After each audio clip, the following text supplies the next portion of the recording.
Here's 3 great examples of knobbies from Lightning Ridge being held in the parent material, how they come out of the ground, rules and millimetres, material's been wetted, the white there occasionally is light reflecting.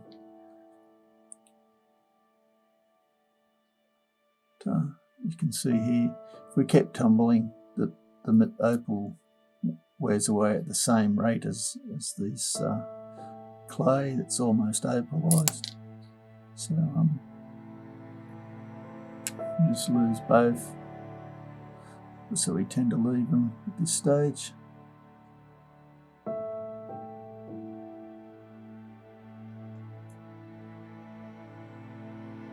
Unfortunately for the miner, these haven't got a lot of colour in them, but it's a bit of blue sunflash here. This one.